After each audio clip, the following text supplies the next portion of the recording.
Medellin was the most dangerous city in the world. What is being said of Mexico today was said about Medellin back in the 90s. During those dark years, powerful drug cartels made Colombia the world's top cocaine exporter and made Medellin a city under siege. But today, the city of 3 million enjoys dramatically lower crime rates, increased tourism, economic growth, and a thriving cultural scene. Even the poorest sections of Medellin have experienced a marked improvement in quality of life.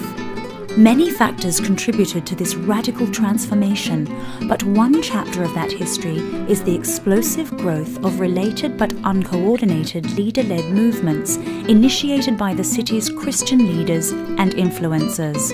One of the people behind this citywide transformation is this man, Pablo Cano.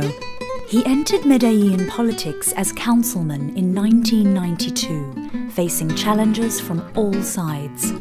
Many of the city's Christians didn't understand how a believer could be involved in politics. At that same time, the then powerful drug cartels were actively targeting politicians. It was a season of danger and sacrifice, not only for Pablo, but his family. Pablo's wife, Claudia. The most exciting life is when we find the opportunities God gives us. And one of those was the tremendous opportunity when Pablo was part of the Council of Medellin. It was hard, I have to be honest, because it implied a price to pay. Less time with him, the absence at that time in the education of our children. But we managed to agree and endorse it as a family. And it was exciting to be there for the day of his inauguration in this place with the girls, praying that such men of God would fulfill their mission. I think it's an opportunity that we are still reaping the rewards of. That special moment when we as a family said yes. And what are those rewards? Pablo explains.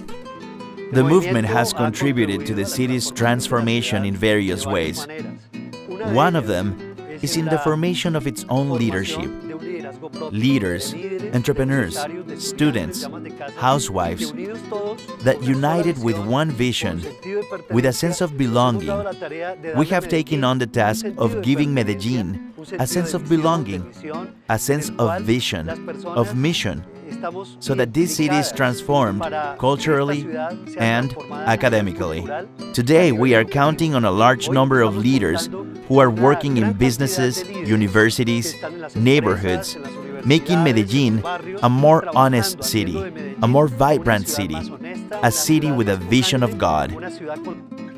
Touching the city with the message of Jesus Christ is at the heart of every activity these leaders have undertaken. Together, these individuals are seeing movements of spiritual multiplication take place. The transformation of Medellin has resulted in positive change for every domain of society. This has resulted from the igniting and accelerating of varied movements. One of the leaders in these movements is Claudia Bravo. My name is Claudia Bravo. I am a partner in Roundtable, a company with a focus on culture and communications management. I began the company with another person 10 years ago. We began to work impacting the society through some projects of civic contact where we were with the City Hall of Medellin. We did a project where we taught people how to live in community. We taught them how to resolve conflicts within their families, inside their communities, to be better citizens. In this first phase, we impacted 3,000 families, and there was a lot of benefit because leaders in the communities were formed. We then formed leaders, and then they became multipliers. These leaders now belong to committees of the communities where they live. After that, we did other phases where we impacted 25,000 families. It has been of great benefit. Roundtable's next effort continued on the path of meeting community and spiritual needs through Christ-like service. With the Creative Exchanges project, the group visited each municipality in the region to hold a cultural exchange. They established credibility with participants by bringing with them world-famous mezzo-soprano opera singer Martha Sen.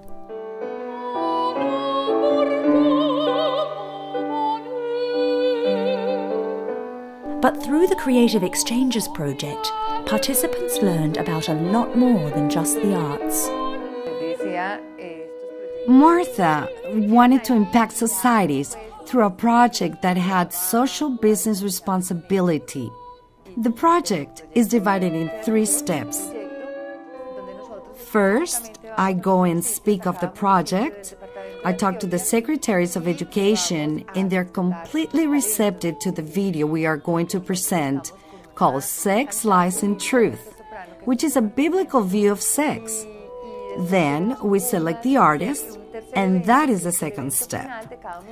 Later, we have a third step, which is an event for each municipality where the soprano singer Martha Sen does a culture exchange with the chosen artists. We simply begin with a seed. In this seed, we share the values and principles we have learned for societal change. We give them all of those principles to form leaders. At a later in time, it will be harvested, but we deliver all of our seeds.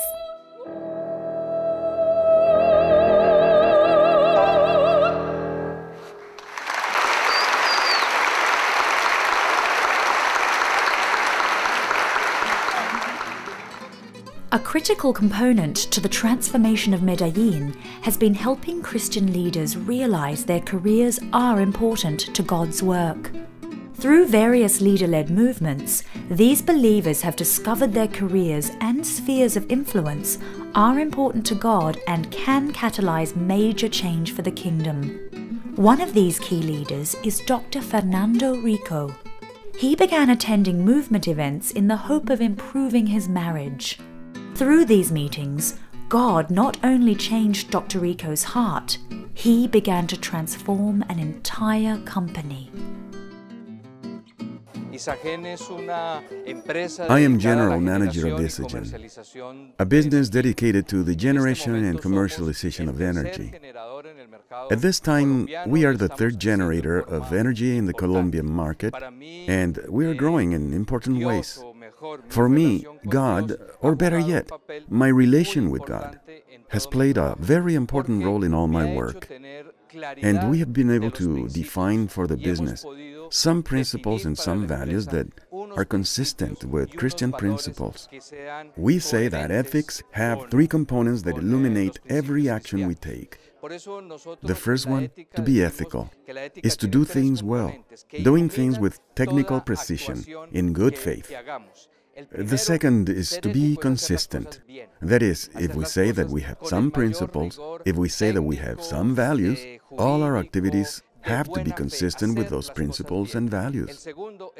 The third, and perhaps the most important, is the common good, to value the public over the private.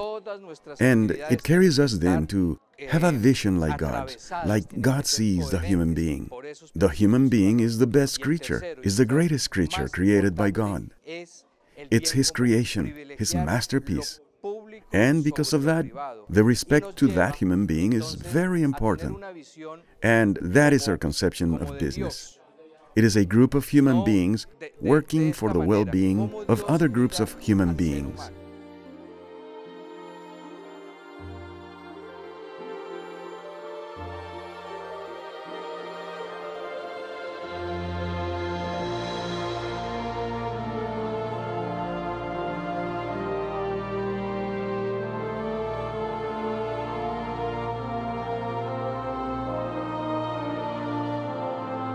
Engaging networks of leaders in cities through their work and workplaces.